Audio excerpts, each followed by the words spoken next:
burned out, struggling with depression and fed up with cyberbullying. Rebecca Marino quit tennis in 2013. 1 year into her comeback, she's working her way up the rankings again.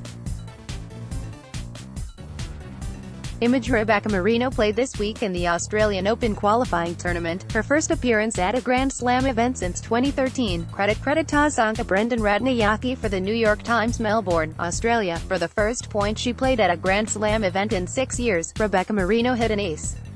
She celebrated with a subtle fist pump, determined to have the best next act she could after a lengthy intermission during which she became the face of depression among athletes. "It's easy to get caught up in the moment, just going from tournament to tournament now," Marino said.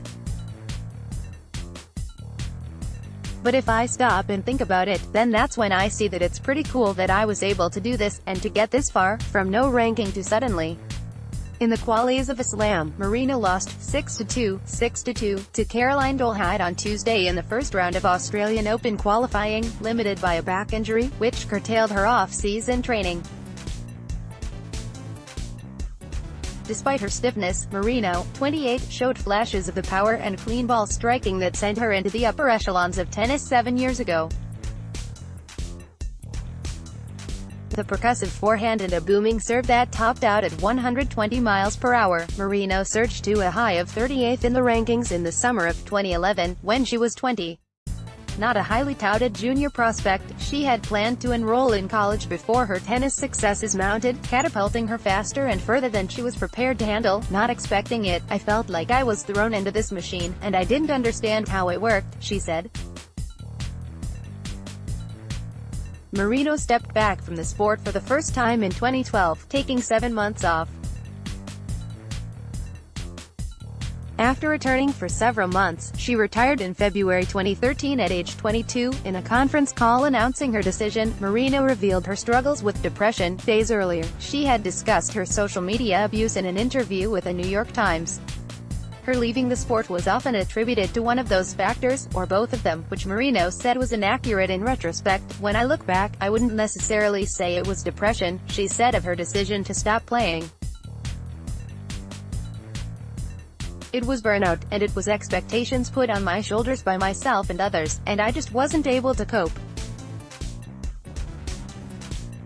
It kind of all came to a head in a big, giant burnout, I guess." She said that after she stepped away from tennis she was able to become super happy and enjoy my life. Marino's retirement at 22 generated considerable attention, particularly in her native Canada, where she was one of the brightest tennis prospects in generations. Image Marino at the 2010 United States Open. She reached a career-high ranking of No.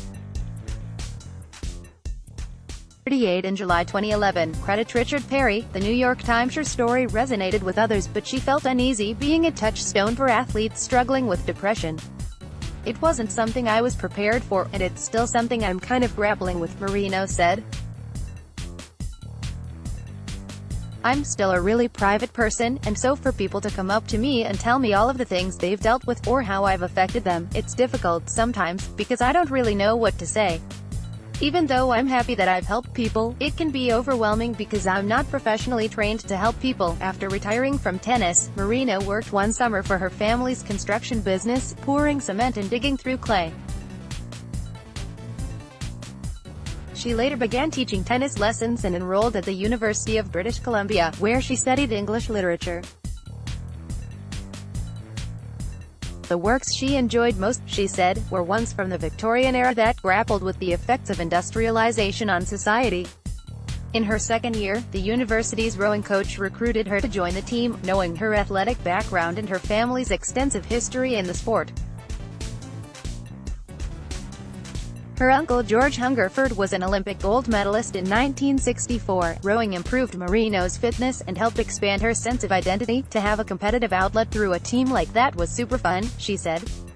"It made me feel like I was a part of the university community.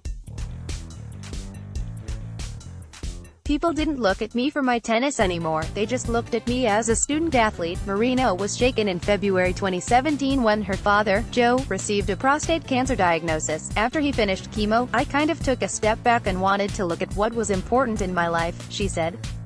"I didn't want to live with any regrets, and I thought that tennis was the one thing in my life that I kind of wish I had a do-over for." She also wanted her father to see her play again.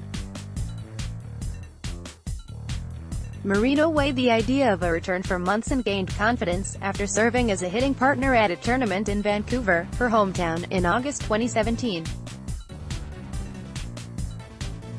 A week before her next semester was to begin, Marino pulled out of her classes, quit her coaching job and moved to Montreal to begin working toward a full-fledged comeback at Tennis Canada's training center. Marino has risen to number 216 in the rankings since returning to the Pro Tour last January. Credit to Brendon Ratnayake for the New York Times. After a false start because she did not re-enter tennis's anti-doping program in time, Marino returned to the sport at its lowest rung last January, at a series of small tournaments in Turkey. She won her first 19 matches, including her first 30 sets. She worked throughout the year to bring her ranking to its current spot of 216th, which was enough to reach her goal of entering the Australian Open qualifying draw.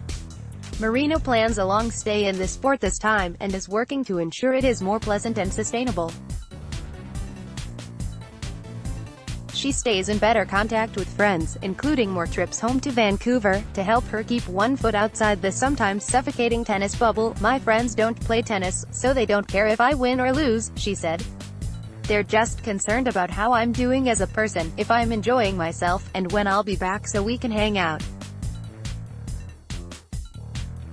My whole structure this time around is a little bit different, and I have a lot of things outside of tennis that keep me grounded," she added. "Previously, I felt like my identity was just tennis player, but now I have many things that form my identity, and I feel like I'm very whole and very balanced." Marino hopes her triumphs off and on the court gain the same amount of attention as her rough times did.